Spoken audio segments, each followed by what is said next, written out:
right, so just want to do a roll call. Let us know, everyone. Sure, my name's Eric Scramstead. I live in East Harwich, and I'm here as a board member of the Harwich Ponds Coalition. Am I allowed to join in? Oh, there you are. Yes, yes, please. Fantastic. Right here? We've been waiting for you. Yeah. And Mark Burgess and Yeah, my name is Patrick Otten, East Harwich. On agenda number 1. Yeah, Mark Kelleher, Select Board Liaison. I just want to get on record. We have everyone's name. Bill Lionetta, I'm down on the Quasset Road. Okay. Paul Thomas, Ellen Harbor, Wayne. Okay. White, same. Fantastic. She lives with me. Most of the time. All right, thank you. So, I'm just going to start it off. Just going to look at the minutes from last month. Everyone has had a time to review those. And you get There's your hard copy. Yes, I printed out too. You get approval on the minutes when people are ready.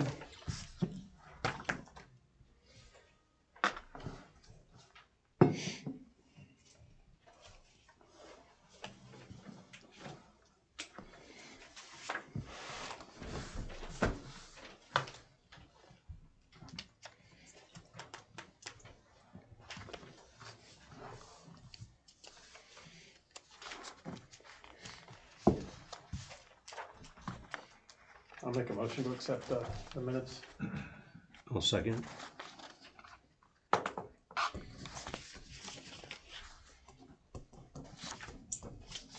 All in favor? Aye. Aye. All right. There's nothing on the consent agenda. Open forum. Yes. I'd like to introduce Andrew Souza as the new Deputy Harbor Master, replacing Bill Miser. Congratulations, Andrew.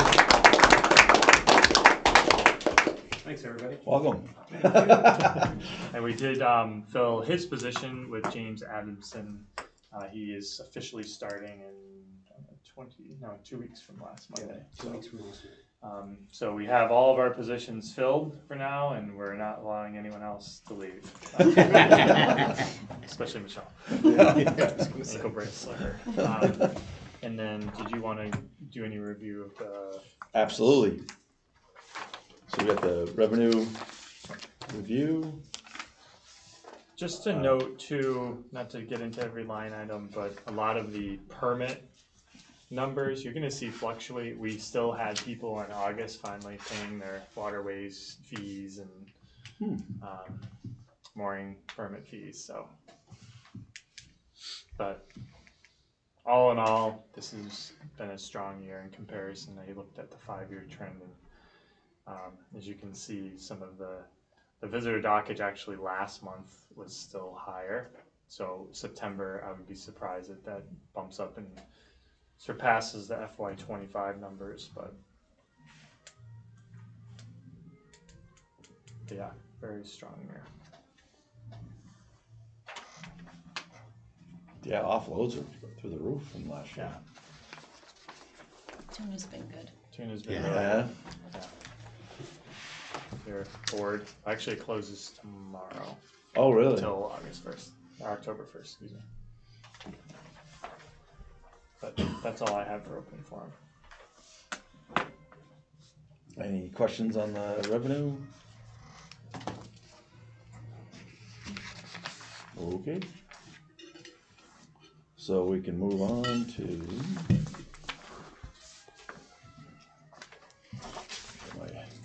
so new business would be the discussion about updating the adoption of the language prohibiting boat washing, flushing, and rinsing of vessels and trailers and after saltwater use along pond public access boat ramp. Yeah. So I'll turn that over to the harbor master there. Yeah, and I'm gonna pitch it over to Stephanie here in a second, but just so you know, we've had a lot of concerns brought up to us just in my short tenure with the department. especially anytime we were going up to Long Pond, people will kind of pull us aside, and we've observed it too. Vessels do go up, and back into. They don't usually run their engines and under propulsion. It's just running and flushing, but kind of dipping their trailer in to remove any salt water that they incurred from their trips, whether in the bay or in the sound.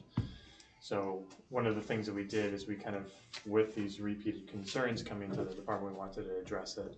So we looked a little bit deeper into our harbor management plan. We looked into state regulations, which Stephanie will talk a little bit more about, and wanted to bring it up for a discussion with the Waterways Committee with these facts. And what Stephanie did was draft a memo for you to review with 2 changes that could be potentially proposed or moreover mulled for the next 30 days and maybe revisited next Waterways Committee meeting.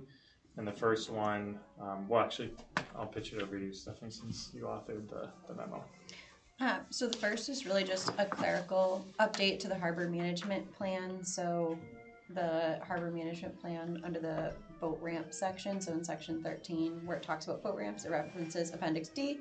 And if you go to appendix D, it has the CMR, which is CMR 324, which no longer exists.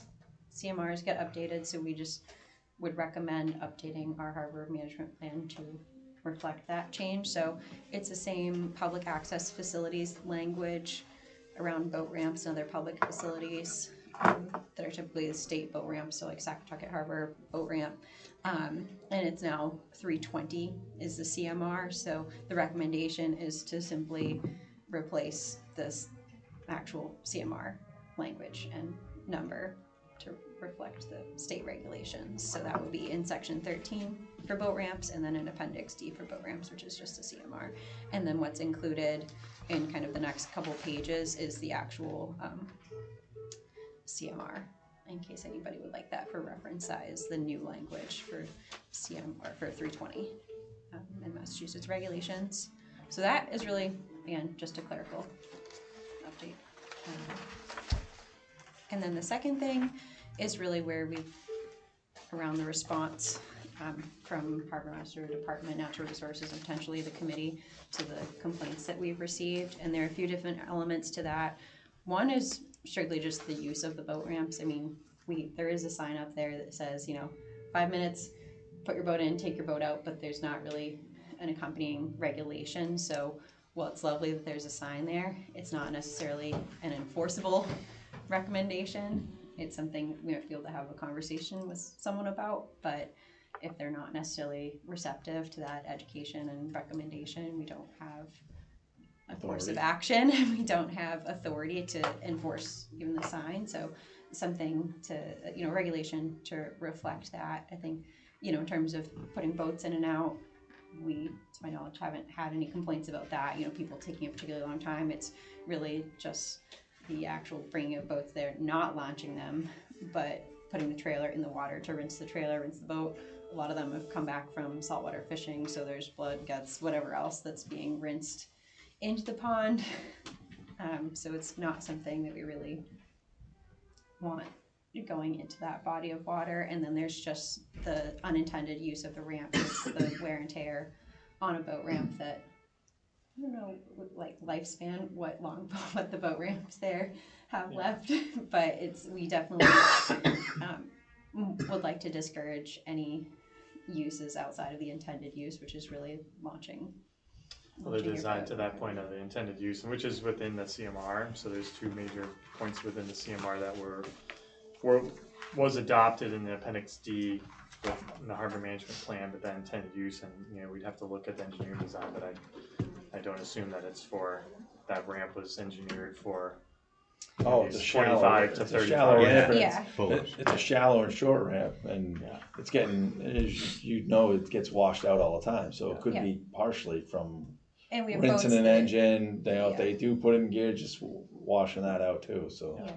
And we suspect that it might be some boats that maybe are a little bit bigger I bet. they are. than would really be normally launched maybe at Long Pond, so that No, would those tear. boats. Most of I those see boats. them every week, because I live on Long. Yeah, I do too. They're big center consoles. It's big center twin engine, consoles. you know. They can't get in the pond. They're just Yeah. rinsing. This had come up, we talked about this probably about a year ago now, and like there were concerns with it, and the other harbor master basically came down to enforcement. Like, like you know, his thing was, you know, they're stretched so thin between doing the, you know, Saquatucket Witchmere and trying to get over to Round Cove that monitoring, and by the time you responded to something, it was too late. And we had briefly talked about cameras or I think some level of camera or like even like hunting camera just to get like license plate numbers. But then once again, it was the follow-up of who's reviewing footage, who's, you know, so it's very valid concern, but like the actual execution of how do we manage it? So I think that deterrence is the first step, and that would be creating a regulation, adopting or drafting, creating, implementing a regulation, putting signage up, and then looking at enforcement options. And the other part of it, Oh, sorry, I thought there was already like a state regulation that the boats before they went into a freshwater had to be Sterile. Yeah. So we have There one of the is, things, yeah. there's, so for the aquatic nuisance control program for the state, it's really freshwater to freshwater. So we've done a pretty deep dive into that. And for the CMR that's referenced that has, you know, unintended use and that there's no, I mean, it's no flushing motors or other equipment, no rinsing vehicles, no rinsing boats or personal property or equipment. What's covered in the state regulation is really for state boat ramps, and that's a town boat ramp. So our recommendation would just be to adopt the same thing for a town boat ramp, and that kind of covers everything. The aquatic nuisance control program, again, state regulations, is specific to inland water, so it covers freshwater to freshwater, and if you read into the regulations under the definition of inland waters, it specifically excludes coastal waters, and the majority of the complaints have been around what we know are even some of our permit holders, and we know who they are. We're happy to do a communication plan and communicate any change to them, but coming from some sort of recreational or charter saltwater fishing and going to that boat ramp just to, I mean, if you're going to another body of fresh water, you're not going there to full-on pond to flush it out. You're coming from saltwater and you're flushing it. But the aquatic nuisance control program, it does have to be clean, but it's very specific to inland water. So we think that the recommendation of that language prohibiting washing, you know, your motor, your vehicle, your boat, your trailer, no flushing, that kind of is all encompassing, and it's very consistent with the aquatic nuisance control program. And I mean, we as harbor masters and assistant harbor masters, deputies, have the authority to enforce that under aquatic nuisance control program, but not for saltwater, really. And I talked to MEP about it a little bit. And then see if I missed anything on there.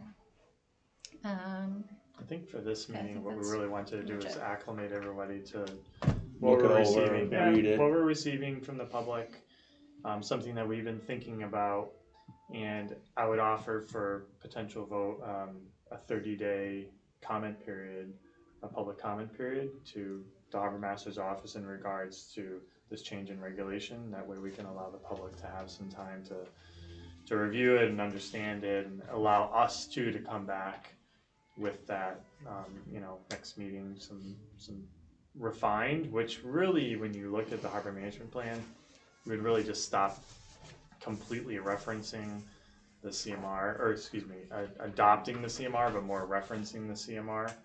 If that makes sense, because it's not a state ramp, it's a, you know, it's a. Could you do the verbiage just to adopt, just to 100%, read? yeah. Just state Read- language and put it in the town reg. Right, and then we're also recommending. reference salt to fresh. Yes, that's all I do is. I mean, just we change don't it. even have to reference that if we just use the state You can't language flush. that's in the CMR, you can't flush, you can't wash, then it just covers everything. It Okay. doesn't matter if it's fresh to fresh or salt to fresh. Yeah, It's I just mean, covers it, and then that also covers the unintended use. I think it'd be better if it's just more a new regulation opposed to referencing. Let's just use the same Yep. language. And it's in there, we have the regulation in there, but it keeps tying back to that state one, so we just need to So- adopt it. Yeah, Yeah, what our recommendation is no person shall wash motor vehicles, boats, or any other personal property or equipment, or flush motors or other equipment at boat ramp facilities. So that would be, we recommend that just go right in the harbor management plan under the boat ramp section. Yeah, that's not inclusive of salt, so. And then as far as Sorry, go ahead. enforcement, I'm happy to do patrols. I'm my own department. I make my own, so I can patrol. That's no problem. And one of the things we've talked about is that it seems pretty consistent. We've received some complaints about out-of-state plates, but even some of those, they're local seasonal, and we have, based on the license plates or the boats, we have a lot of them in our permit system. So we've spoken internally within our department about simply, if there's a regulatory change in the harbor management plan that will affect our permit holders, that we can send a communication to all of them and let them know, hey, Or some of them. yeah, yeah, and just to let everybody know, hey, we know that this has been a practice, right? We know that people do that, and there hasn't necessarily been a regulation that's really enforceable, but now there is. So we're advising that this is no longer an acceptable practice for these reasons. Here's the regulation, and then provide a contact for questions. Cool. Is there punitive, is there any punitive? Would that enable you to put signage up at the ramp that says, this is strictly prohibited under state Yes. regulation so-and-so, and It would So they're backing reference a boat the up harbor and- management yeah, plan. you put a thing there and they say, oh, you know, and if there's a fine or if there's whatever, people Exactly. might give people some pause, because any signs that are there now, they're very faded and you can't really tell anything. If there were some new signs there, maybe that would stop someone. And also, is there any requirement for, if you use the ramp, do you need a permit or you pay a daily ramp fee? Both. Is that what you're supposed to do when you pull in? Both.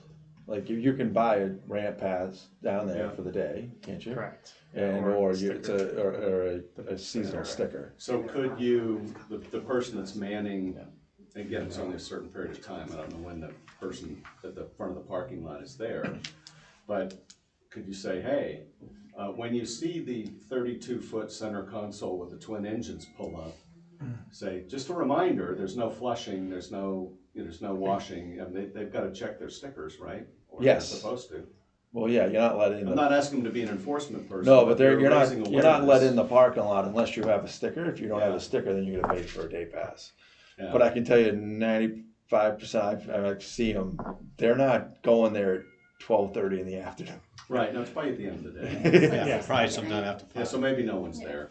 But I was just thinking that raises awareness, and if they see the sign, they're asked enough times. Yeah, maybe they'll yeah. stop. But you're not allowed past the parking attendant unless you have a sticker or you're paid Yeah. for a day pass. So, yes. One comment on signs, the state will give you a sign to put up, but my experience at the ramp, there's a fellow backing his personal watercraft down. I said, those aren't allowed. He says, what are you talking about? He was already backing down. Mm-hmm. He said, well, there's a sign right here. So he had to pull forward, open up his door and look. He says, oh, I didn't know that. So you need to have a sign going down, and you also need a sign backing down, you know. Yeah, I mean, Well, it's known that personal watercraft, if you're launching from the ramp, I think in any town ramp, personal watercraft are prohibited. So, It's I just true to mean, my just to be, attention. oh, You know, We can look at signage. you know, yeah. both sides of the ramp coming and going.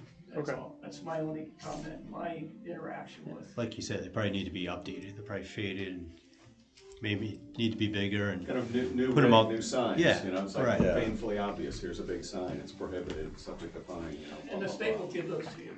Yeah, I mean, the one that is for launching, you know, your 5-minute limit, it's pretty clear. People just ignore it. Yeah. I took a picture of it the other day just before I grabbed that. So, and we have, if anybody else wants to see this, feel free to grab it. But there's a whole, box of these and a weather protected bin up there too. people just don't And care. yeah, have They're gonna we, do what they're gonna do. They know they know the policing, the ramps are tough. They know they can get away with it. Yeah. If they get caught and get a fine, they'll, oh, okay, well, it's just a day of boating.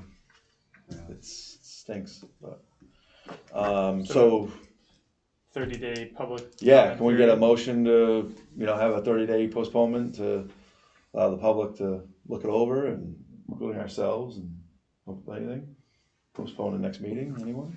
I'll make a motion to postpone it next meeting 30 days for the public. Is that comment?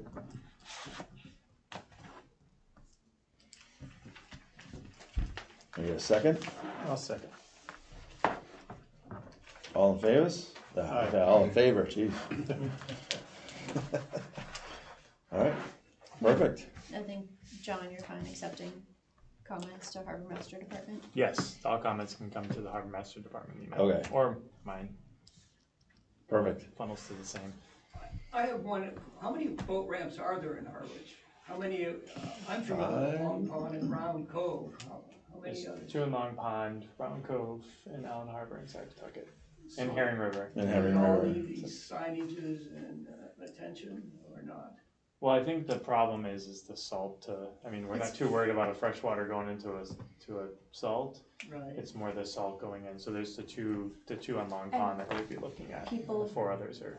Tend not to flush their engines in Salt really water. just that, like the flushing. Yeah, it's Kind going of- from salt to Wait. fresh is the problem. But And it's- Yeah, and I mean, but the unintended use would still cover all boat ramps if Right. if it were to be implemented in the harbor management plan, to answer your question. Huh? And the sign minutes. Yes. I'm not leaving. Thank you very much. All right, I'm so thank you. pleased you're paying attention to the environment. Oh, yeah. Yeah, good.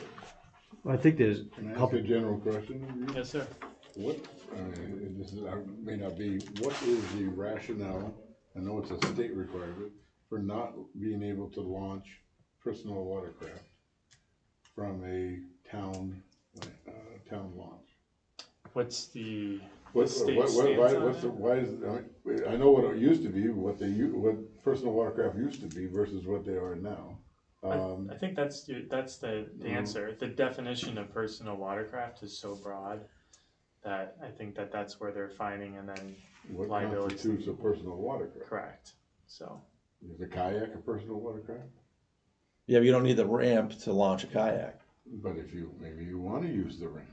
I'm just saying that maybe that's the You only can- way, maybe that's the only way to get it. they're Or also just looking at PW's personal watercraft, what is a personal watercraft? not all personal watercrafts are registered either, so they're looking to have registered vessels on water too. If you had a kayak with an electric motor on it, is that considered the old fashioned world of a We jet could, ski? yeah, we could. You open would up a consider lot of all this. night. What is the Yeah. rationale Agenda behind? item for Yeah. today. I mean, why can't you launch a personal watercraft from a town boat ramp? Yeah, we can. Why? Yeah. I mean, it's just like, cause they're not what they used to be. Yeah. And there's many forms of them, I just don't understand the rationale between Mm. that broad phrase. In the boat, a personal watercraft? No, it's a No, vessel. it's a vessel, yeah. We can- At what point does it become a vessel? At what size? We can. I can actually go. I can go. I'm asking But the there question, is- 'cause there I is- don't When it's understand. on the agenda, There- we'll talk about Yeah, it. there's a Rationale definitive behind line on personal that. watercraft. Yeah. Yes, Mark? I just have a comment. It's a great devil's advocate question. Right. What if you said motorized personal watercraft? Because that's really what you're after, right? The jet skis and all the other motorized ones. And then that gets. Yeah, but we're off topic now. I mean, Well, this I'm is- just saying. yeah. It's semantics, but the motorized part might make the distinction that he's looking for. No, I mean, personal watercraft really came around with the jet skis and the wave runners and all that, so. I mean, that's for a different time. Yes, but we do have those all defined in the beginning of our harbor management plan. All right, so moving on to agenda number 2, 32 Duns Road, proposed dock and walkway replacement. Thank you. For the record, I'm Mark Burgess of Shorefront Consulting. I'm an ocean engineer by degree, with about 25 years' experience doing this now. Okay, so this one is new to the board.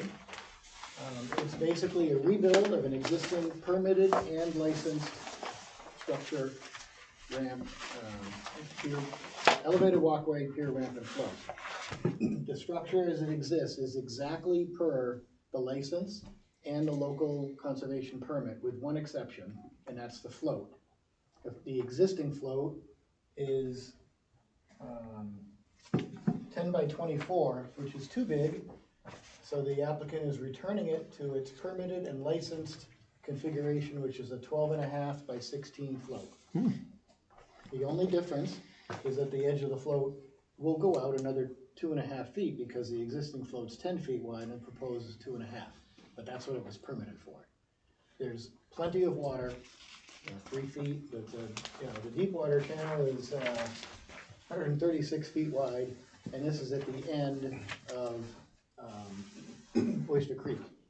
This is the very south end of Oyster Creek, goes around and then out to.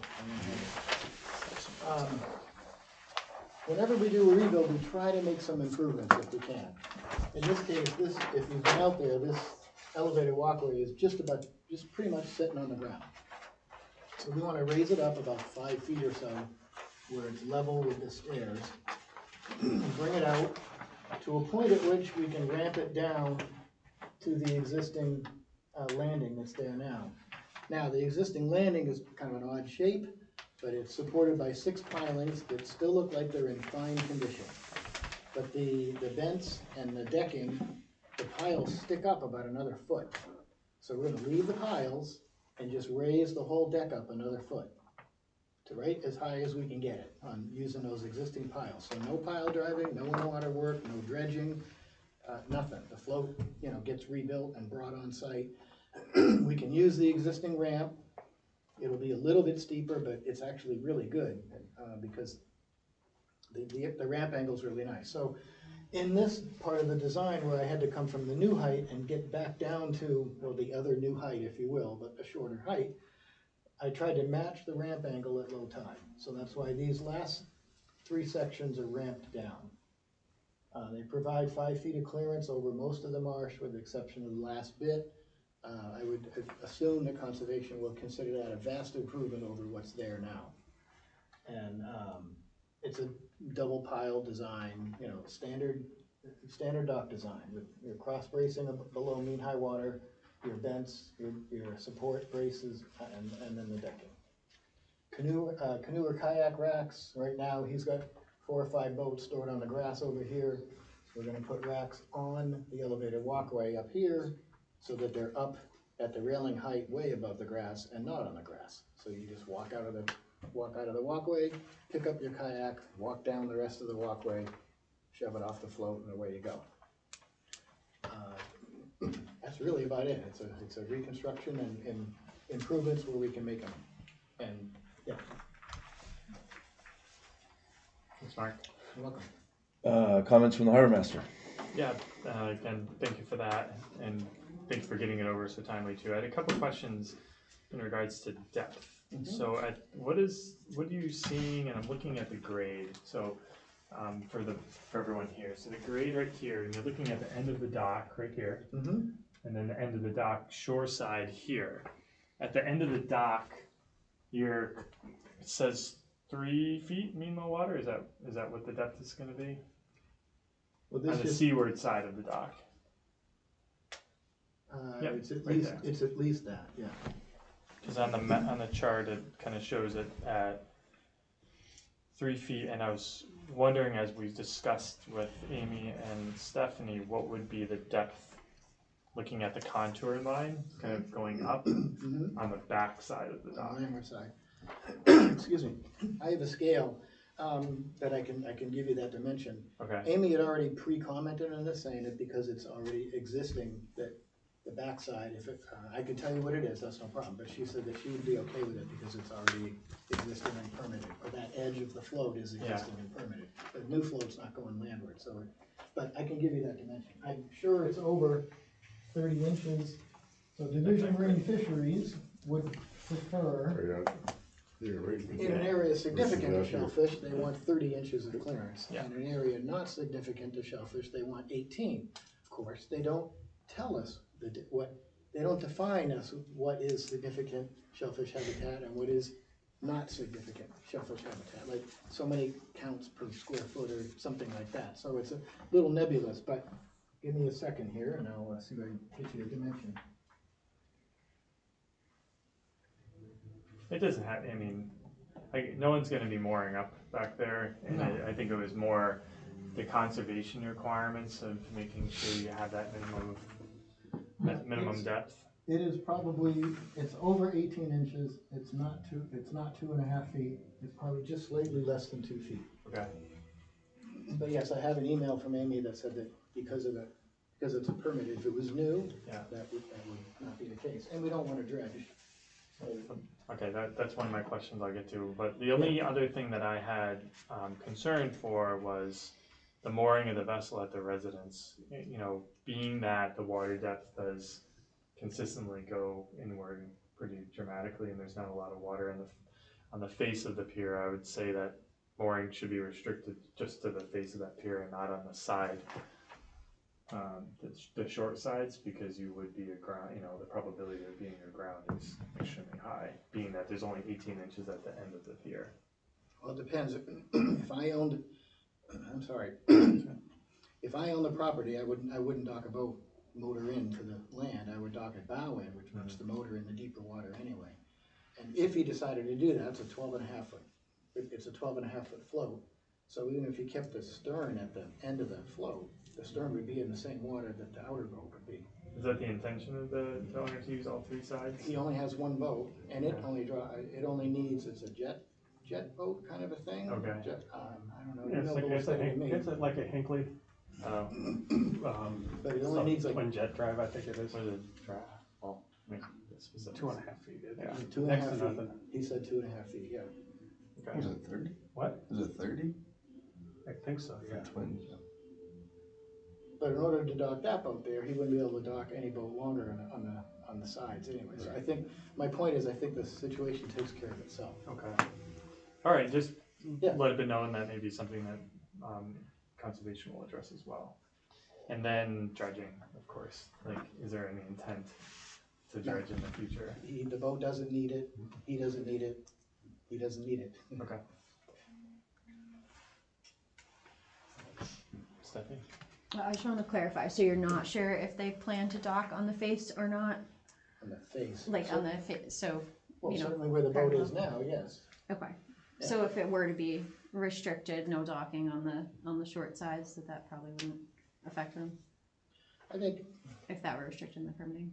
I don't think he would like it. I think if he ever had a little dinghy or something like that and he wanted to put it over there, or even a kayak, you know, I just don't see the reason for needing that restriction again, because I think the situation takes care of itself. The big boat covers way more of the float, so he just can't, there's no room. He'd be playing bumper cars with his own boat. And we were just trying to mitigate the inevitability of grounding of a vessel sitting aground, and it would be intentional. almost. Particularly because it's, as you mentioned, it's a non-conforming Yeah. dock If with he- the depth. He would be an idiot to try to dock a boat in there, motor to the land. That's just not smart. And the bow is gonna probably draw, you know, this much water or nothing by the time it gets to the other end of the float. So, yeah, if he has a little dinghy or an inflatable boat or something like that, I mean, they're harmless. They're not gonna ground and they'll fit there. So if he wants a bigger boat, his own boat is gonna block that. Yeah, I'll leave it to the committee for questions. I mean, that's concerns of the harbor master and natural resource officer. So you don't have any problem with it being 12 feet wide? No. The actual float? Because it doesn't really impede inward. It's at the very Because end it's sticking too out of 2 the feet creek. further than what?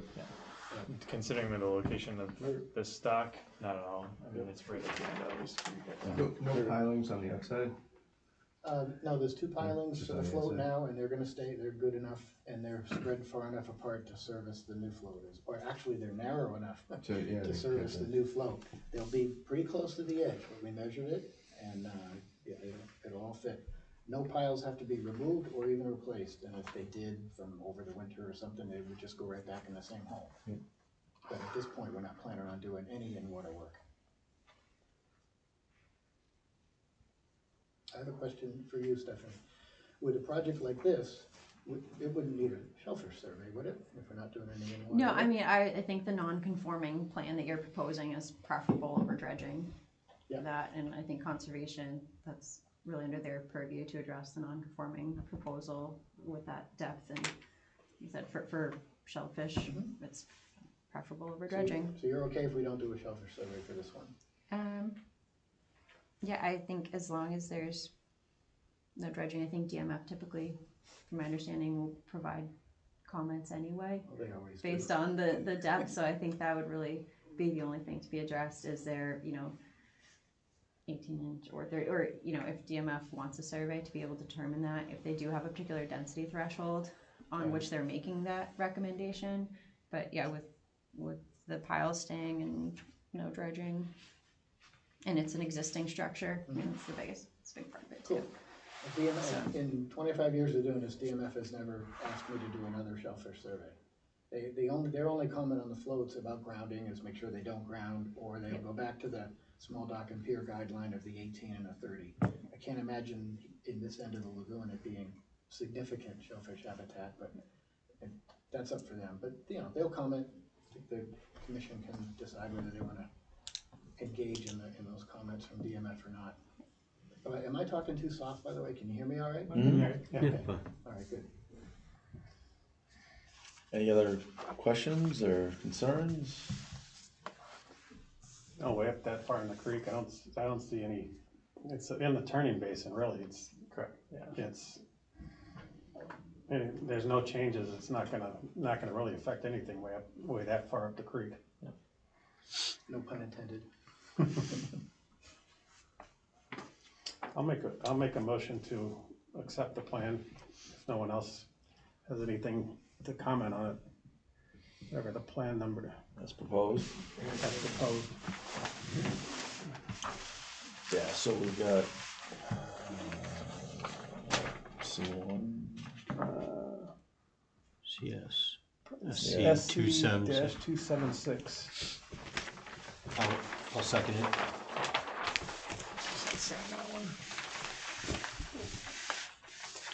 All in favor? Aye. Aye. Thank you. Did you already sign or do you not?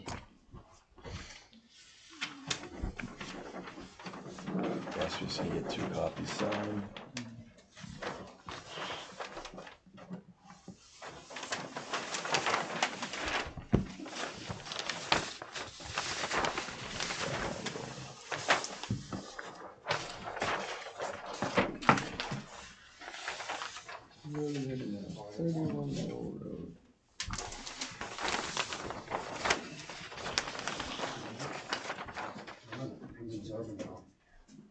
So Bill Nizer is retiring? He retired. I don't know what he's saying. Did you move out of the harbor? Never move out of the harbor. No, he's done some really exciting traveling. You can follow him on Instagram if you'd like.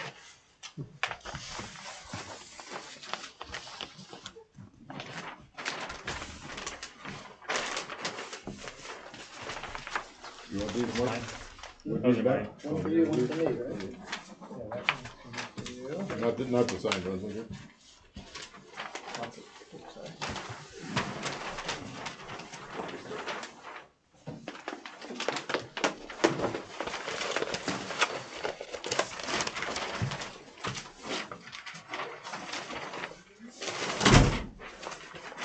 Yeah. Crumble it up I'm just gonna roll it all up and put it in the closet.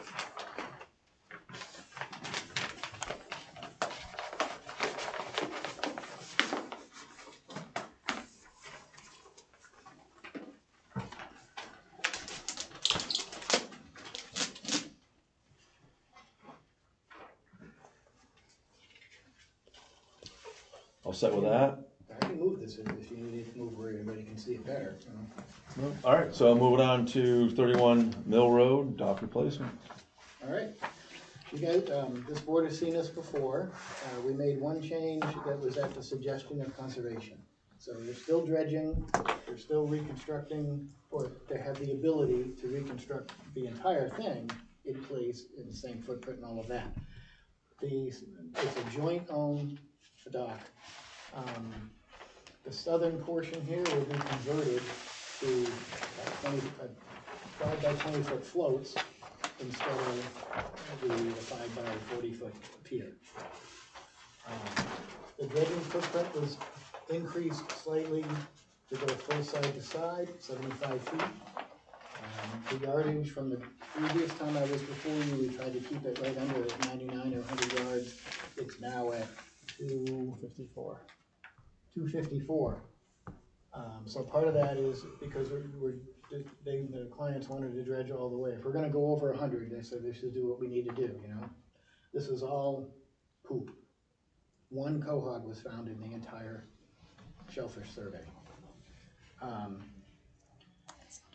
So we were in a conundrum between two different regulations. When you go over 100 cubic yards, they require a water quality certificate. And no big deal, that's just some biological testing. However, they also require or request that you stay 25 feet from the marsh with dredging. Well, that's impossible. And the permit, the original permit, here's the dredge footprint of the original permit. And this was all created way back, I think in the 60s, with some agreement with the town. I'm not understanding it entirely, but when they created Sequatucket Harbor, there was some agreement that these applicants have with the town because the town took their land to create Sequatucket, so they were able to do this, something like that. Probably nothing we have to worry about. The bottom line, all of this was permitted and licensed. It's been maintenance dredged once already. The initial dredge was like 2,500 yards. The maintenance dredge over 10 years ago was like, well, 500 yards, and now we're down to 250. So we can't stay 25 feet away, or if we did, these floats are already aground. They're licensed, they're permitted, and they're where they're supposed to be. But presently, you can see the low tide line comes right along the edge here. So they're aground at low tide. Conservation doesn't want that either.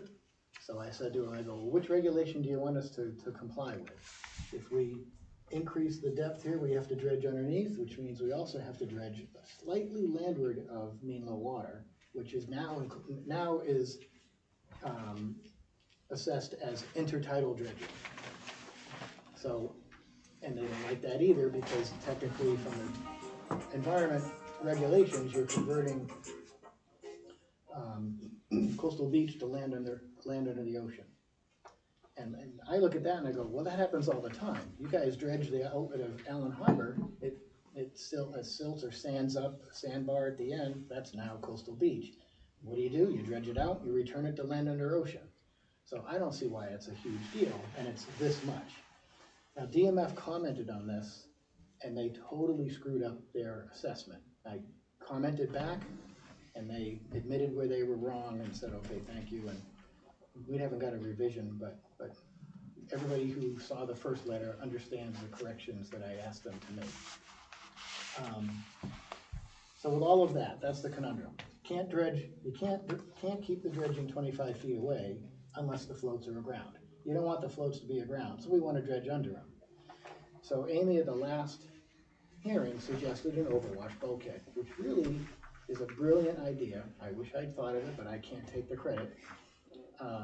It solves all these problems except literally this much intertidal dredging. So the overwash bulkhead, and you have one at Allen Harbor Yacht Club on the west side, is an overwash bulkhead, and it's very close to the marsh, probably, what, 6 or 8 feet, I think. It's right landward of the float system, that long float system. It's a steel overwash bulkhead. And I think maybe at a moon tide, you might see the top of it. But certainly at low tide, you can go out there and watch it. I did a separate investigation and inspected all of their floats and pilings last winter. And so that bulkhead, you have marsh, and then, you know, coastal beach or mud, silt, whatever. You've got the steel bulkhead, and then it's like 4 feet till you get to the bottom, and then it goes out. Because they dredged all that area. When they redid Allen Harbor, they dredged all that area in the floats, all the floats were removed. I think all the piles were removed too, but having said that, that's what the overwash bulkhead does. So it holds the sediment back, which is what the 25-foot dredging limit from salt marsh is supposed to do. What that regulation is designed to do is say, don't dredge so close to the salt marsh that it sloughs off. And I can tell you in areas of Oyster Creek, that's exactly what happened. A lot of that dredging took place way closer than 25 feet. And in the north area of one of the canals, two of those properties, the marsh has sloughed off. One of them got fixed. So that's the purpose of that regulation. The overwash bulkhead meets that intent by protecting that soil from dropping. Because it comes down, we put the top of the bulkhead right at the soil, so we don't put it higher. We could, and then maybe it accretes, but we don't have to. And then you put it down. You don't want to put it lower, because then it will just erode until it erodes to the height of the bulkhead. So we put the bulkhead right at the elevation of the land. We can dredge right up to it. The floats stay stay afloat like they're supposed to. Everybody wins. So it's going to be a matter of who wants to say what about which regulation. The only regulation in doing it in this configuration, with Amy's suggestion, the only regulation it doesn't meet is dredging 25 feet from the marsh. So we'll have to deal with that when we apply for the water quality certificate. This isn't anything new, so I'm hoping they're like, okay, yeah, we get it, and everything's fine. That's the only change, though, really, is the dredging area and then a 75-foot overwash bulkhead. This doesn't require any anchors. We made it strong enough and deep enough. You just go in there when they do this work, and you just push the sheeting down and walk away. I'm not even sure you really need a cap for it. You probably need 2 pieces of wood along the side so it doesn't get wonky, but you don't need a formal cap or anything like that, and it just sits there. So if you're unfamiliar with it, go down and take a look at Allen Harbor Yacht Club at low tide and see what you think. So originally on this plan, they were keeping one as a fixed pier and then the other one as a floating, so. They still are, yeah. He might reconstruct this, but he's okay with the height for the boats that he has. This gentleman, So wasn't the purpose of keeping the fixed pier where it was so you didn't have to dredge under it? no, he does, because they don't have enough water now. No, but under the fixed pier. Oh, Wasn't that how you were getting to the 100? yes. Because right. you were subtracting that area, but that won't work. Well, it's splitting hairs, and if they dredge right up against it, it's gonna slough off anyway, so. I got you. Might as well just do it and do it right, and then they don't have to try to pick, and do all that delicate work, just dredge the whole thing and don't worry about it. Because this was all dredged, I think the initial dredge permit might have been a -4 or -5, so we're not even dredging to the original dredge depth. And the other hope is, they've been 10 years now from the last time that they maintenance dredged, and they said a lot of the siltation from here came, one, from some of the upland areas here, and from boats transiting in the channel and stirring up things. So what the hope is with the overwash bulkhead, that we can kick that can down the road like another 20 years before they have to maintenance dredge again.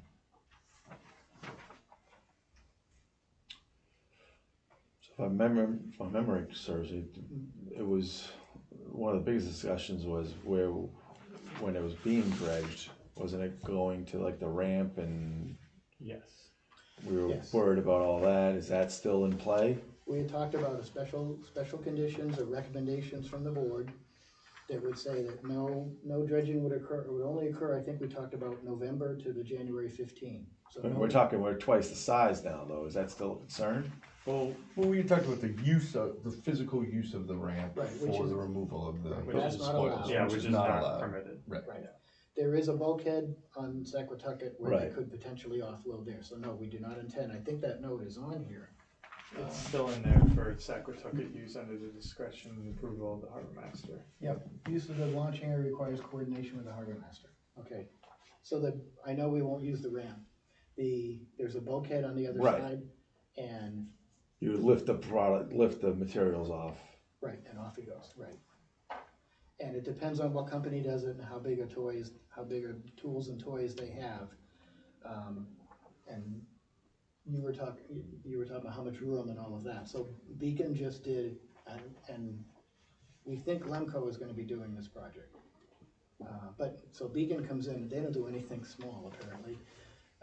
But the barges are 40 feet wide maybe. So I don't see why the barge couldn't hang out over here and dredge half, and then hang out over here and dredge the other half. And of course, if it's in if it's in the dead of winter, it's still being used, cause you're fishing at it year round. We have a strong commercial fishing. Yeah, fleet so that's one of gonna the, work one in of the that way. restrictions is the barge is gonna stay out of the way, all right? But this is 40 feet from here to here. The channel is another, the edge of 340. it's right here, you can see, here's the channel, the edge of it's right here. So less room to work with here, but you still have 40 feet, plenty of room to work with here, but it starts to get shallow because it comes out. So yeah, so the next is to hand it to the harbor master. Right. Yeah.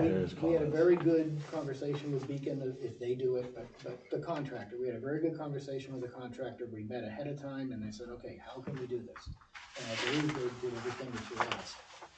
I would hope that any other contractor would. Well, I do this. don't wanna talk about any previous project with any previous contractors in relation to this. This is specific, this Well, conversation, the I don't wanna process- say what Beacon did or.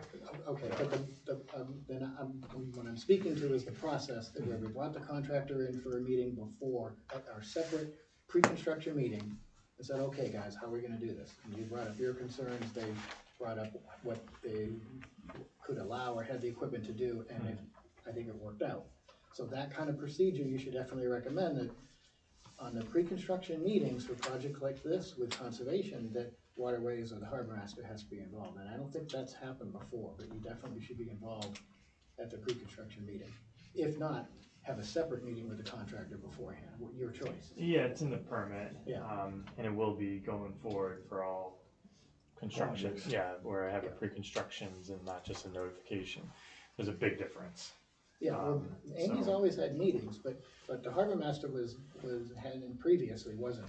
Yeah. So I would, in your recommendation letter, I would say that the harbor master shall be notified to attend the pre-construction meeting, wherever, either on site or in your office, however it works out, and nobody moves until we're satisfied. Should the statement there on that column where it says use of Saquatucket boat launching area requires coordination with the harbor master, should that be taken out? Or facility, instead of the boat launch, you could. Well, we still haven't really landed on a determination if Saquatucket is the best facility to be used for offloading of 250 cubic yards of spoil material. Mhm. Historically, that has not been permitted. Correct me if I'm wrong. Yeah, we've done 100 yards. Well, we did 100 yards using we did 100 yards when we dredged in Oyster Creek. We did 100 yards using Allen Harbor Marina, it's a private facility. And That was there's 100 yards. yeah, and not to be and to make Saquatucket sound exclusive, like it did, no one can do anything there. Yeah. But that bulkhead is multi-use all day long. To take that away from the commercial fishermen, to take that away from other users for dredging, dredging in event quantity, that's really monopolizing it, and that's not the purpose of a public use ramp or a public facility. So you can balance that with the type of equipment they use. So the smaller projects that were 100 yards, they used a smaller barge, and they put 6 of the They said bags or whatever. like the Home Depot destruction bags or whatever. And they put them on the barge, so it only carried 6 yards, but it was small.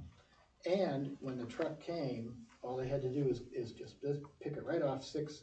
Probably took them less time to pick it off and leave. Yeah, but we're talking to about twice. launch a We're boat. over twice the size now. Yes, it would be more, so it's a balance between a bigger equipment to get less trips, or more trips with smaller equipment, and that might be the way to go, where you're not in the way, or at least when you're at the ramp, you're not there for an hour trying to offload. Yeah, but how do we 50 get this? 50 How do we yards, get this decision? Well, I guess also there's not an obligation for this material to be offloaded at Saquatucket Harbor. There's not an obligation, but I can tell you, the one that they did this summer in Heron River, they had to take it to New Bedford, which is Absolutely, and that was 100% prohibitively- my decision to not have dredge material offloaded in Saquatucket Harbor, Allen Harbor during the month of July. correct. That's why we want to go. Correct, and that's why they didn't finish that project.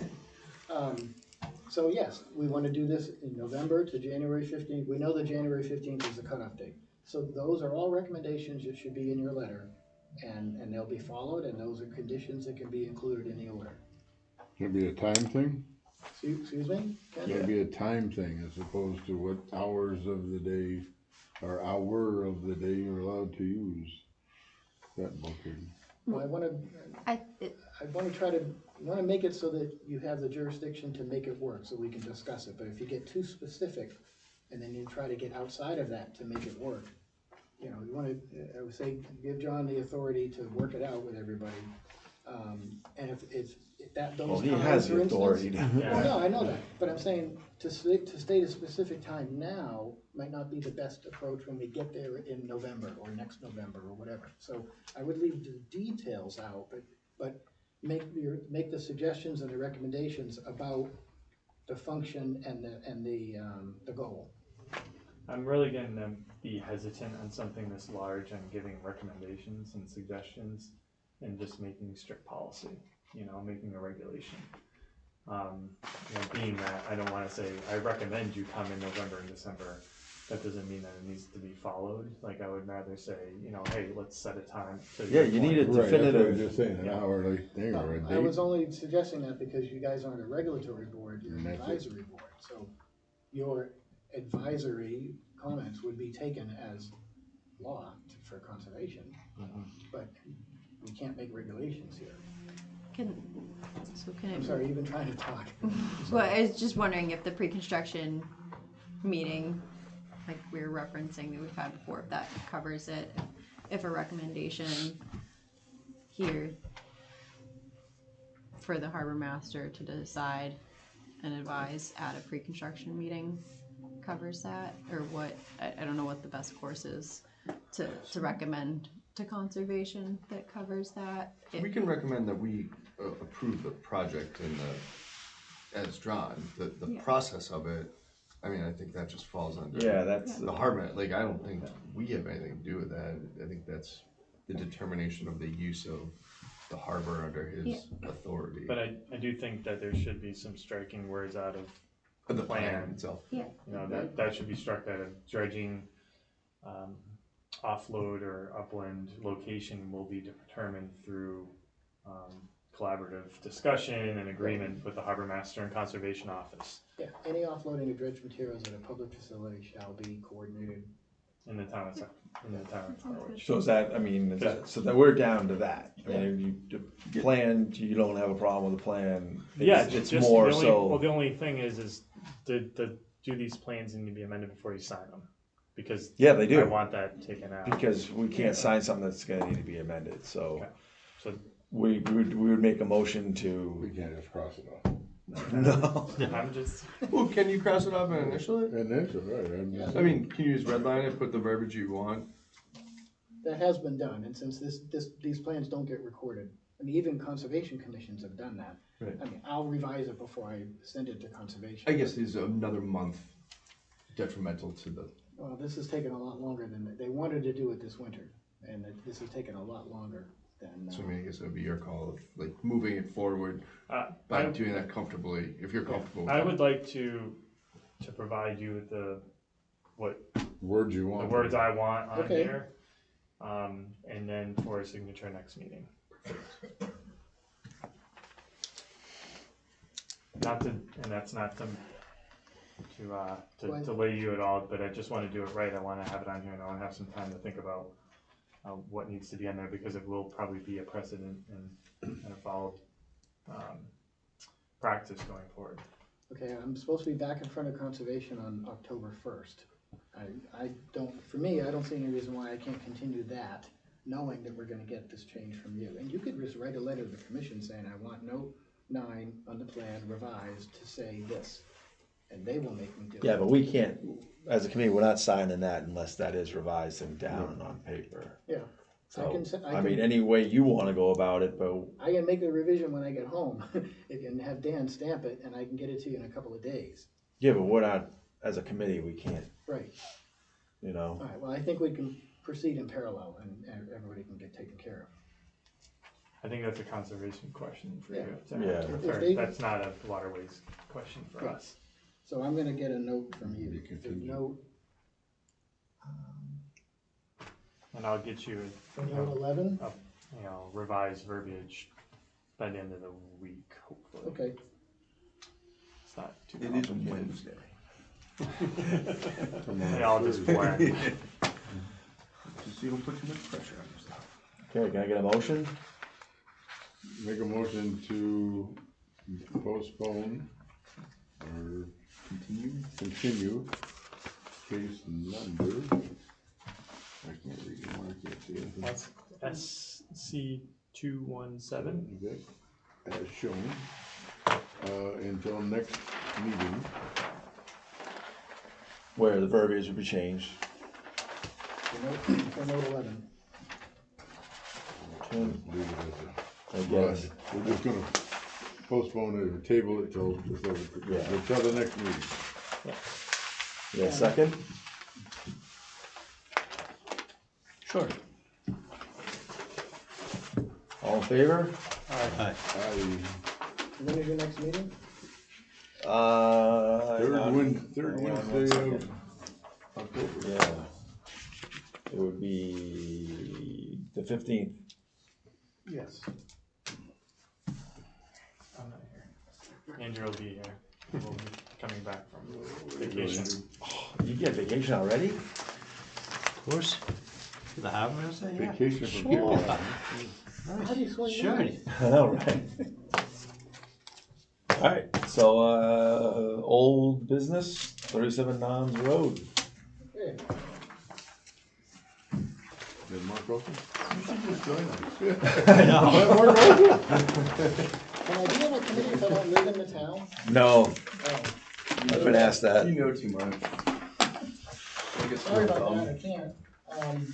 When I retire, I'm trying to go part-time, I will go part-time sometime next year, and then I wanna get on other boards. And I already do a lot of charitable, non-profit stuff, but, yes, I'd love to be on a board like this. Yeah, it's so much fun. Well, I'm actually looking to join the Dennis, they have a Yeah, for coastal authority, yeah, we're- Coastal Resource and Resilience Committee in Dennis. I'm going to one of their meetings tomorrow night, Oh, good. so that would be right up my alley, obviously. Okay, so not many changes to this one. This is the proposed, pier ramp and float and dredging in Oyster Creek. The main concern from last time was the channel width. The boat that was proposed to be there was 10.5 feet wide, I think, or something like that. He sold that boat, so it's no longer an issue. Now, there is another project that John Rendon suggested in his letter that a hull width restriction be put in, and that is in the order of conditions. As long as it's in the order, it's enforceable. So he has, this other boat is a Quest, a 21-foot Quest, I believe, or a 19-foot Quest. But the dimensions that I drew are exactly what the boat is. He sent me the specs. I said, okay, I've updated, but this is the email, sorry, I'm squirreling. I've updated the plan for his 19-foot Quest boat, 8 foot 2 feet wide, 19 foot long, draft is about a 1.5 foot, and that with the boat. I increased the dredging length along the channel to the east to increase the channel width in that area and provide more approach width. So the dredging goes from 65 to 74 yards. So that's right in this area here. I just stretched this out a little bit so that they can turn as much as possible. I mean, I could go to here, I could go to 100 yards, maybe come in here, but you're splitting hairs at that point. So the idea is exactly similar to the Pie project next door. We're dredging a parking space. None of this facility or the boat extends further into the channel than the channel width is right now. And the channel, the deep water channel, -3 to -3 is 38 feet wide here. And the one thing on the PDF that you have that I put this in on this plan is there's a dimension here. 27 feet is the 3 foot to 3 foot width on the north side going out a little bit. So the channel's already 27 feet in one spot, and we're 11 feet wider than that here. So my recollection, that was the major concern, was that the boat stuck out into the channel a little bit. We don't have to do that anymore, and you can restrict the boat width accordingly. That's not a problem. The rest of the dock design hasn't changed, so we're dredging to have the 3 feet of water on all sides. But like I said, I increased the dredging to make a little softer opening in here so it's not so sharp. That really is the only change. It's a monopile design, but it's such a short dock, it only needs 3 piles to hold it anyway. You put 2 on the outer end, 1 in the middle. It's nearly identical to the pie dock, except it's about 10 or 15 feet shorter. The pie dock was 41 feet long. This one is 26.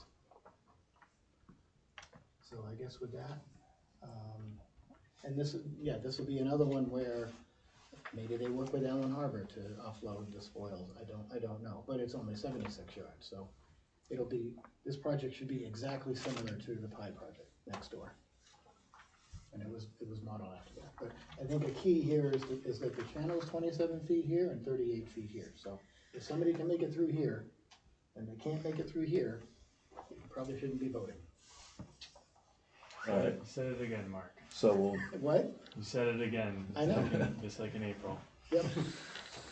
so hand it over to the harbor master for comments, concerns. Well, again, Mark, I kind of cautioned about making comments about voters and their ability. You see it way Because more there's than I do. there's a big difference between 27 feet without a water dependent structure and 38 feet with a water dependent structure, something that doesn't move. Running aground is a lot different than having an elision. So that doesn't change my stance. Again, well, let me back up. I don't want this conversation to continue further with a comparison of other docks. I don't think that saying this project is just like that project, an apple is an apple, is an accurate assessment of any kind of construction, reconstruction. The pie project is in a completely different part of the channel. So it has no reference in my mind. And in our conversation with the Harbor Master Department and Department of Natural Resources, the pie project is not something that we even look at and say, well, worked here, should work there. No offense to the project, no offense to the residency, no offense to anyone. It's not of anything that we look at for relevance. My stance has not changed, and Mark and I did have a healthy conversation back and forth about channel restrictions, and it isn't 50 feet, and how can you enforce that? But I did go back, and the second part of that harbor regulation that's most important to me. How I've expressed safety concerns, I've expressed hazard navigation concerns, but in the harbor management plan, it says, no vessel under section 1, tech 10, tech 3, tech B, tech 1, where it talks about the 50 feet, the last sentence is, no vessel shall be more thereunto as to encroach upon the 50-foot minimum. Yeah, this is the project that we had a problem with that. Correct. So encroachment is my biggest thing. Encroachment into a channel, encroachment into a safety and a navigable part of the channel is my problem. Mm-hmm. And again, I don't want to kind of turn over these logs too much, but the beginning of a channel, highest volume of the channel is going to be the beginning for people going in and out of all the other transiting, or 11 or 12 docks. I believe 12 are inward on the south side. So for me, and I'll pass it off to then Stephanie, for us collectively, but from the harbor master standpoint, is not a safe place, and this is something in a hard conversation that people have to have with owners of waterfront property, that not every location is suitable for a dock. Okay. I interpret that regulation differently than you do, and with all due respect. If the channel was 50 feet wide, or whatever, but they chose 50 because that Allen Harbor channel is 50 feet wide, your commercial channels are 50, I don't know if this one's 50, no, sorry, the other one. But 50 feet wide, I know the Allen Harbor channel is 50 feet wide, and I have a project down the river that doesn't go into that channel. So, yes, I totally understand why that requirement is there. You have a 50-foot channel, and darn it, you're not supposed to put anything in there that's gonna make that channel encroach into that channel. Okay, here we don't have a 50-foot channel, we merely have a 38-foot channel. but the principle of the regulation is the same. As long as we don't encroach in the existing width, we're not reducing the usable width of that channel. I believe that's the intention of that regulation, and that's how I would interpret it by saying, There is We're not encroachment into reducing. that. There is encroachment into the navigable part of the channel. I mean, the accuracy, and I see, there's a difference in between looking at kind of the way that the channel is conformed in your drawings in reference to how the dockage is pushed out versus Stephanie the other day was in there water testing. Have you driven a boat in there? Like, I'm just curious, like in any of the surveying or anything? Is that No, I like don't- part of your practice I to don't, navigate? I had a 19-foot boat. I don't do the hydrographic surveys. BSC group does those, and they do the shellfish surveys. Yep. But I've parked a 19-foot boat in a marina slip, and that's a whole lot tougher than coming down this channel. I mean, those are pulling into like. Well, then we're coming down to people's skills. Right. That's So, not but what, the reason I ask is because we conduct water sampling there bi-weekly Yep. in the season, and that is probably, and you can discuss my boating skills later. But we take the pump out boat in there every couple weeks to do water sampling, and that is, in my experience over the last 4 weeks, probably the worst part of that channel to navigate. And I was actually surprised that it's 38 feet wide on the plans. I'll have to go back and do some range finding So with that's the John point, maybe. Yeah. But it's incredibly narrow, so just supporting in my assistant harbor master capacity is I also share the harbor master's concerns with safe navigation and really maintaining a safe navigable channel in that section of the waterway. And again, you don't really have a comparable project, that specific location, and right basically across from that is where you have a big sandbar come out, and it's like a triangle sandbar right off of that, which it's not necessarily represented on the plans, but You mean like here? yeah, so if you go kind of straight down, draw a triangle like from that point out. So if you're coming into the channel in that, the proposed plan would be off your port side, it would be off your starboard side. There's basically a big triangle sandbar there. So it's a real bottleneck. pinch point, yeah, I remember navigating you could through walk across there. at one time. And then as far as shellfish goes, so for the Natural Resources Department, while I appreciate that it's a lower dredge volume than a lot of things we talk about, would still recommend that the plans not be approved, mostly based on the shellfish. So the previous director had provided a letter, looks like in April of 2025, about the proposed dock and dredging, and explained that it is basically a nursery site for the department, 75,000 juvenile quahog, so they broadcast seed there in 2024, and that is not necessarily a feasible location to be relocating shellfish. I know that's been a practice in some plans, and sometimes that gets moved forward and approved depending on the density of the shellfish, that in some cases it is feasible to have, like we talked about, have proper notice to the harbor master, proper notice to natural resources, so we can go in, we can rake some shellfish before they dredge and relocate at the constable's discretion, but I don't see it as a feasible option for this, given the nursery site, the size of the shellfish, the density of the shellfish, for this particular location. And it's pretty good bottom. It looks like the BSC survey, they noted, like, it's pretty sandy, gravelly. It's not like in the previous proposal, I know you mentioned the bottom type there. I mean, it's muck. And this is, it's not like it's poor bottom, like this is good, productive shellfish habitat that is an active nursery site for municipal propagation. So what you may not know, and I think I got that letter after I was here that last time, but. John had, yes, he provided it Which on is, his departure. yeah, which is fine. In all the years of doing this, I have never had a letter like that for any project that I've ever done. And we do compare, John, because as a designer, I've got to look and see what worked in the past. And I use the experience that I gained here and all the other meetings that I go to. So there is some, you have to use that experience. So we use those, and I totally understand the principle where, well, just because they got it, that we should get it here. No, that does not work. Every project is different. No two are exactly the same. These are similar, the principles to me are similar.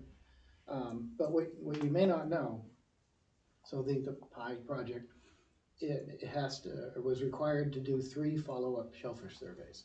We've done 1 so far. So since the dock was put in, last September, we did a follow-up shellfish survey, and I've already called the guy to come and do it again in a couple of weeks. The second shellfish survey, which Conservation has a copy of, didn't show any change really in the shellfish density. And in fact, 1 new species was introduced, which were oysters, which were actually attaching themselves to the fiberglass pilings. I don't know why, but they seem to really like them. And if you go up and down the Herring River, all of the docks that have the fiberglass pilings, they're loaded with oysters. Maybe because they don't, nothing's leaching out of the wood or something, they're not coughing, I don't know, but they seem to like it. So there was an additional species, but in Herring River, we were also required to do follow-up shellfish surveys for 3 years. We did those, and even though the area was fished, the owner has pictures of people with their licenses out there where the float is, raking and fishing away. The shellfish population never decreased in the 3 follow-up years. My point is that this particular portion of it, Heinz said that he does seed here, not directly, but he broadcast off a boat. I don't know if you still do it that way. Yes. Or some, okay. The department does so the area broadcast is seed seeded, and yeah, there's a fair amount. You know, I think me without the regulations with that many dots, I would say that's an area significant to shellfish. I don't think anybody needs to dispute that. My point is that we are proving over time with additional data that the docks, if installed correctly and designed and installed correctly, have 0 impact on the shellfish resource. It can be done. And a lot of these follow-up surveys were as a result of particular commission members, and maybe to their chagrin, these docks aren't affecting the shellfish habitat. In some cases, they're increased. Well, yeah, but it's gonna affect the seeding and what they've already done. I mean, if you're dredging and you're whether you're removing, displacing, there is arguably an effect. And I think that to quantify, even if you're maybe, if it goes into the mitigation fund and the department, then broadcast again in a sort of replacement fashion. Mm-hmm.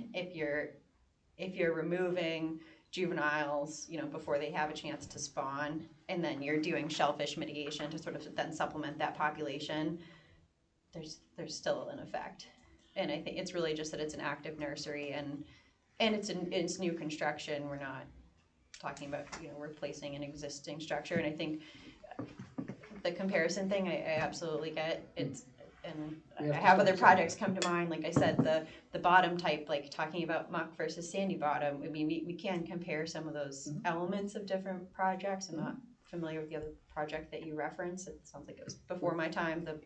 Whatever project it was. Yeah, but just, I mean, we're talking about this particular project, and there is an effect on shellfish with that being an active nursery. So harbor management plan, 50 feet is the minimum channel width, correct? Correct. In order to encroach into that 50 needs approval, variance, your blessing. Yeah. But it's pretty much a blanket statement of we do everything to not go within 50 feet. And I'd like for this conversation to, yes, to that point, but for this conversation, eliminate 50 feet and just, let's say, in the keywords encroachment or impediment.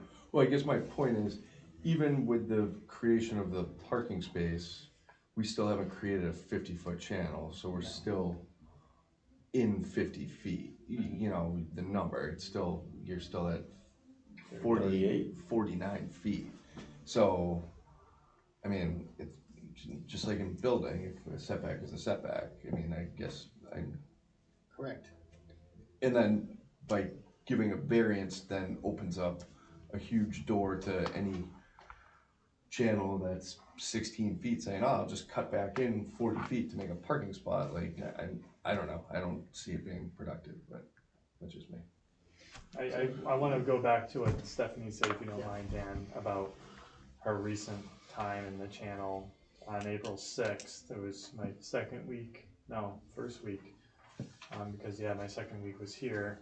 in front of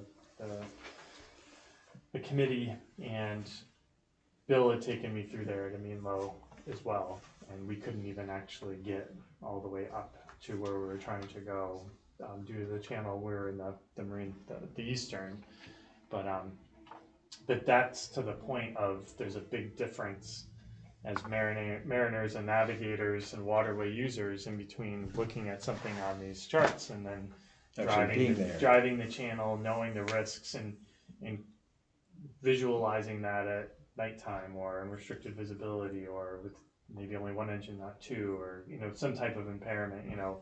Those are the kind of things as a harbor master we look at, or as a department we look at, and we have to take in consideration, because at the end of the day, our responsibility is not only to these homeowners, but every single one of the ones and waterway users that are within that creek, 14 other potential boat users in that creek. So it's a disservice to them if we don't take the larger and the more acute attention and then more acute details into consideration. Yeah, if it was a couple of feet difference, I would understand. When I see 27 feet versus 38, I'm like, I still in my head, and having operated a boat, I'm like, if you can make it through there, then this shouldn't be a problem. I understand where you're coming from. I'm going to respectfully disagree. The channel width, again, how you interpret that regulation, I see it like zoning, like you said, it's pre-existing non-conforming. In zoning, you would say you can rebuild a house if you have. But you're creating a new non-conformity here. No, we're not. So it's pre-existing non-conforming if you're supposed to have a 50-foot channel. It's not my fault that the dredging permits that they did, didn't create a 50-foot channel. Having said that, let's just say it's pre-existing non-conforming. In a house, you can have pre-existing non-conforming, you can redo the house, and let's say that you're within a 15-foot setback and you're 12 feet. Yep. You're not allowed to increase or decrease that setback. You're not allowed to make it worse. Okay, but the one condition that is followed in building is as long as it's not more detrimental to the neighborhood. That's the one standard that's been held up in all the court cases. So can you argue that this would not be more detrimental to the neighborhood? In my opinion, honestly, no. I don't see how. And I guess the harbor master's opinion is a physical, non-movable structure is more detrimental than soft marsh if a boat was traveling in the fog and ran aground. Just like we had talked about at Herring River, for mitigation, they wanted to do concrete blocks of oyster castles underneath the Herring River Bridge. And Under the bridge, okay. on the right side for one of the projects, that was I know a the proposed project. mitigation. I know. And the idea was insane to put piles of rocks and concrete in the one spot underneath the bridge if you had to bail out somewhere. That's the only spot you could bail out. And it was, it's soft muck now. You could nose in and be safe. Rather, they wanted to put, like I said, essentially piles they're called oyster castles. Yeah. Now that project actually went to oyster bags? Yeah, that's. But I guess the point is that was considered more detrimental to the neighborhood than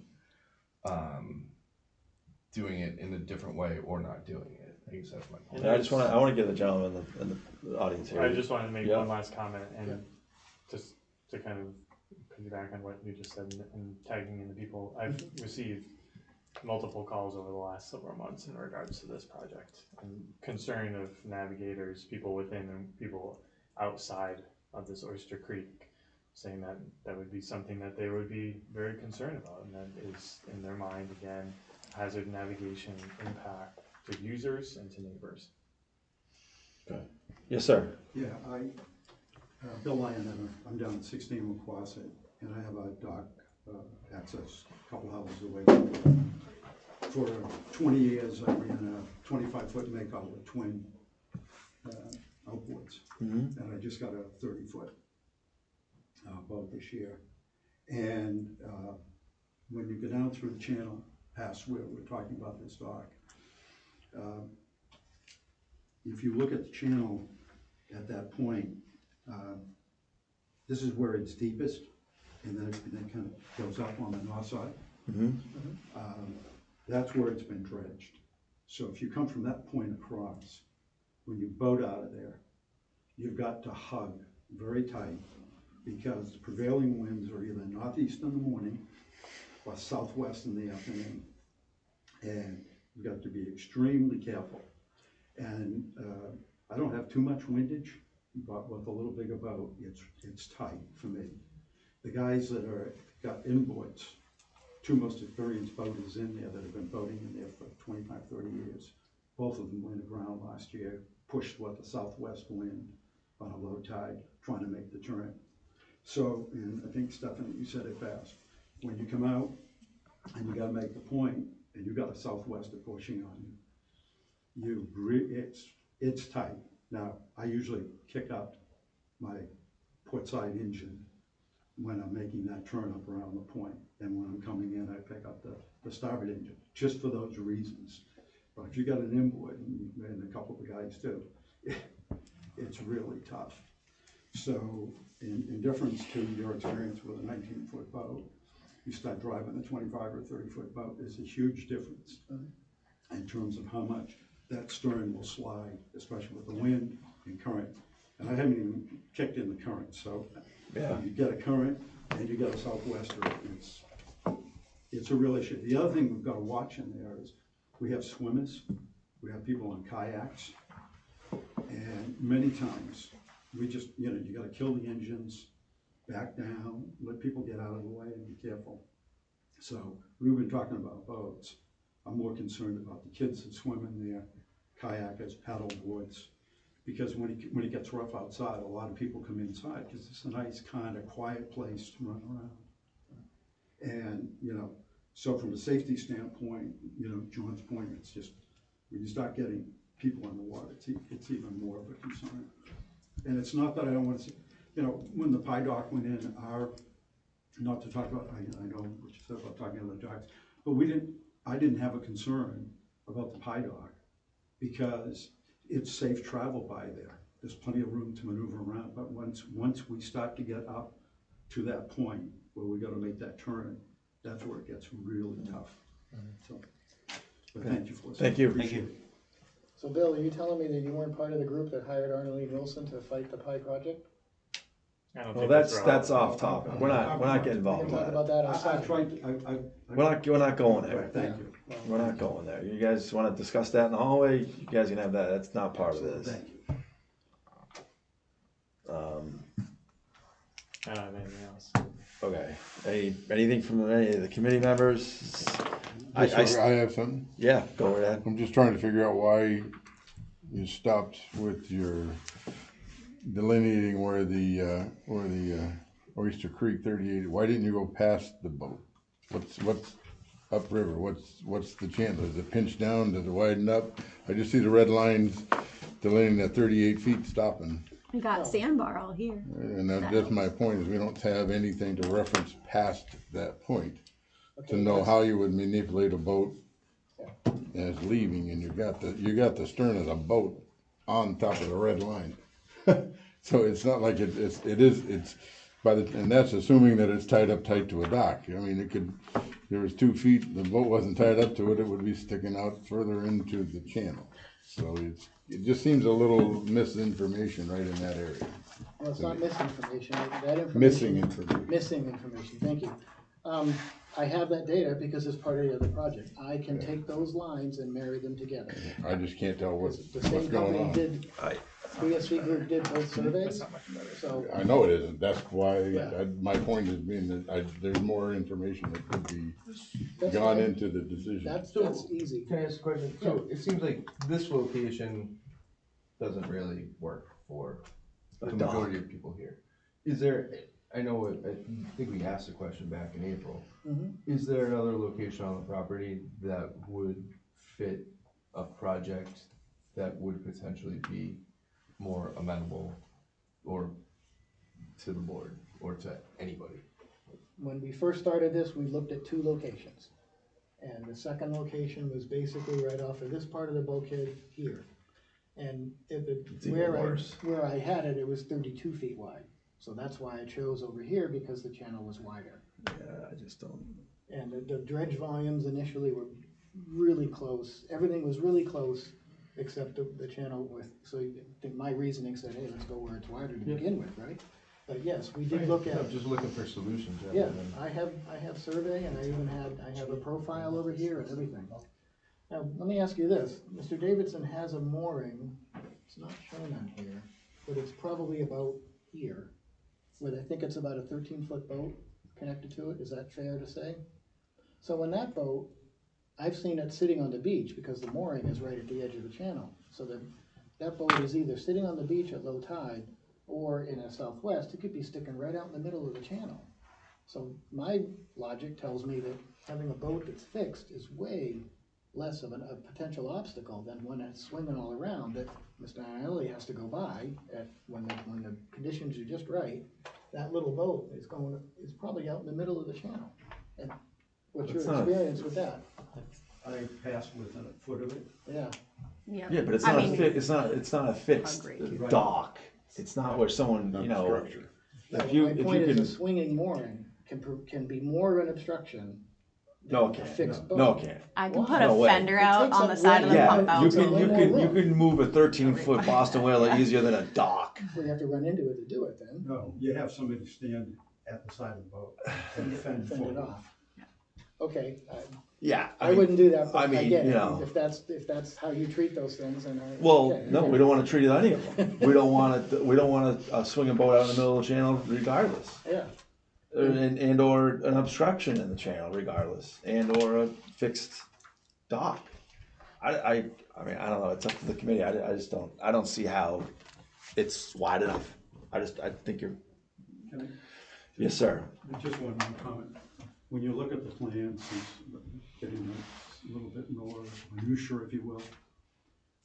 There's no fender shown on the beam of the boat they're showing. There's no dock lines, and we all know there's a little slack in the dock lines. Well, that's what was just brought up. And bumpers. You got bumpers. You get Yeah, this. You get that. so instead of 8 feet, you're more like, probably closer to 10 feet, if you get realistic. Yeah. No. Absolutely. And that just makes it even more difficult.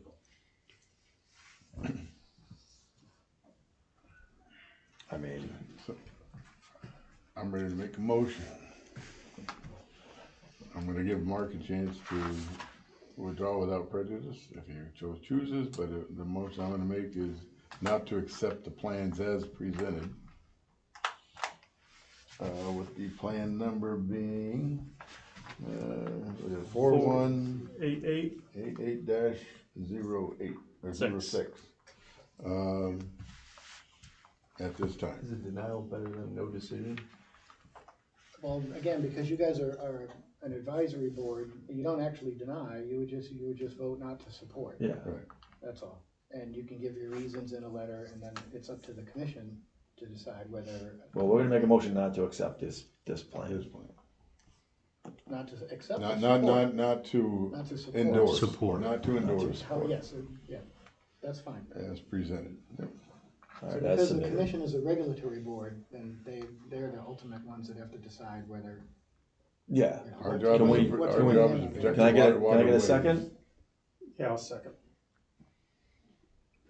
Wait, All- can we, one thing, what Mark said, so then it goes to the other board, if they can overrule it, and it comes back to us, is that how that works? No, they can overrule it. I mean, So the we board of just don't- selectmen we can. don't support We're not this plan. supporting it. We're not supporting, but, say it again, We'll Larry. never see it again. But it could happen. Yeah. It could. But Through we're not which, wait, through which board? board of selectmen. Conservation No. Board of Commission. Selectmen. And then the selectmen. Yeah. But they'll see that this board didn't, for reasons listed in the Endorse it. letter, didn't support it. The select board isn't involved. It just goes to conservation, and then if they approve it, then. Well, I think the select board has to. It vote. does, well, So, wait, it still wouldn't be approved by the Harbor Master Department. The Waterways Committee and the Harbor Master Department regulations are different. But hang on a second. Wait, Yeah. hang on. I gotta do this. So I need to get a vote on it. Jesus Christ. well, I got some questions, because I'm just curious, trying to learn, where's it go He's after? questioning the motion, so he can question. Okay. Yeah, All right. I'm asking Mark a question. Mhm. So it goes to the next committee, and if they vote yes, it doesn't come back here. What goes to the commission? It goes to the conservation commission. Conservation, yeah, They would and, draft an order of conditions, I believe you would go in front of the Board of Selectmen saying that you don't have, Permission. yes, I believe. There's no Support. regulation Yes. in the town that I'm aware of that requires us to do that. Well, The selectmen aren't, You're in charge of we everything. can, the Where's conservation Mark regs Keller? are He was different. here. I've He never, would know, never, but, never, ever had to do that in any if town. Yes, you do. something, I can just say if something is not supported by the Waterways Committee or the Harbor Master Department, Mhm. but does get passed by the commission, we would still elect to have it go in front of the select board. I don't know what authority they would Well, I have. though. think you That's- would, Yeah, Has that ever happened in your, never. Think neighbors have appealed, that's that's part what of I was the gonna process, say, it's- you Right. can appeal but to DEP. the selectmen have never been If involved. it were to get that far, but the commission, would I think that would be the next step, is what Mark said, it goes, it has to go to Waterways Yeah. Committee. If it never went to Waterways Committee, then they wouldn't see it, but since it's commission, been to Waterways Committee, my understanding is that whether or not you support or not, Right. it can still, as long as it's been here. It's kind of the can- same function can as still go as to the the commission. Division of Marine Fisheries. sure, They're not a regulatory board, they essentially have no authority over a conservation commission or even DEP waterways. So they review a project, we're required to send it to them, same as we're required to send it to you, and whatever letter we get from DMF, the board can pick and choose the comments to say, okay, well, that's important, let's see what we can do about it, or, no, sorry, it's okay. And that's entirely up to the commission.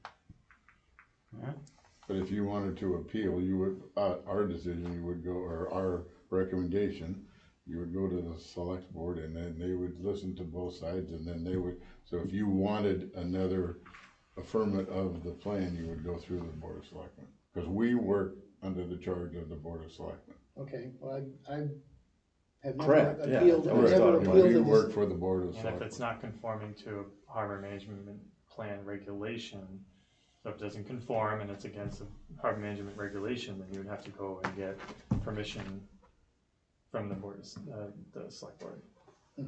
Never had to do that. Well, I mean, it doesn't, I it see what doesn't you're need saying, a, here, Yeah. like with the jurisdiction, is Right. because there's jurisdiction of both, is that what you mean? Right. Like, because the Conservation Commission has jurisdiction, Yes, Wetlands but Protection we Act, work for and the Board then of Selectmen. Select Board, you're saying is. Yeah, we're an advisory board of the Overseeing the Board of authority Selectmen. under harbor management And plan. you can, those people somebody contested it, it went in front of the Board of Select Board. And Generally- that would only be if conservation were to, accept, Approve it. approve it, right? Yeah, Except generally, if people, generally in conservation, at that level, there's a 10-day appeal period, and if people wanted to appeal it, they could go through that process. We have nothing to do with conservation, so it's. I know, we're not I've working never with had them. to, Yep, we work for the Select Board. Correct. I've never had to deal with the Board of Selectmen unless I was doing access over town property, that's a whole different. Yeah. I was just curious. Yeah, that's the process that I've been aware of in the last 25 years. You good? And I would, if the board says, no, we're not gonna entertain this, okay, then it's up to me to either withdraw it or come back with something that you guys would like, and just like the Sullivan project, we change it slightly, we come back with an overwash bulkhead, we make it happen, kumbaya, and everybody's happy. So, we just take it, see what Or happens. go over our head and try to get it another way, yep. What now? I said you can go over our head to the next level. Don't, And, that's not really. and then they could say, you're right and we're wrong, and they vote for it. They Do you could still say need that, Yes. I don't know, yes, they could say, Yes. they could say that, but they value, every town that I've been in, they value the Waterways Committee probably value your Recommendations. opinion more than DMF, I can tell you that. All right, So, well, it so carries weight, you're not so we being got- ignored. Ken making a motion to not support the submitted plans, 418806. Got a second by Roger. Like to get a vote. Can we get a vote? You good? You have any more questions? No. Okay. I'm good. Can I get a vote on that motion? Aye. All in favor? Aye. All right. Okay, and if, you guys know how to get a hold of me, so if something comes up, not in the middle of the night, but if we wake up with a question, We need 50 feet. call me. Well, that's a positive, talk to the neighbors and say they can redredge everything to 50 feet, Well, no, we're not doing that. I don't think they're doing it. They went through hell and back to get what they had. Yeah, it's not easy. Yeah, Well, Okay. thank you, Mark. thanks a lot.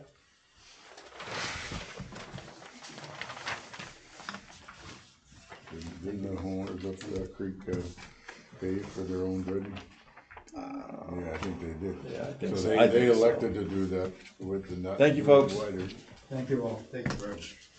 No correspondence. Here's the hard copy of your correspondence from earlier. Oh, Did everybody get a copy of What is Patrick's it? letter? That's the Oh, one that oh, you, yeah, I I saw don't know one. if, Yeah. yeah, Depends on Did- your attitude. did you get one of those? yeah. Okay. What is it?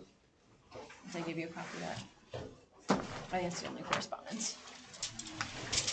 And that, regarding Flushing, Yep. is there any punitive?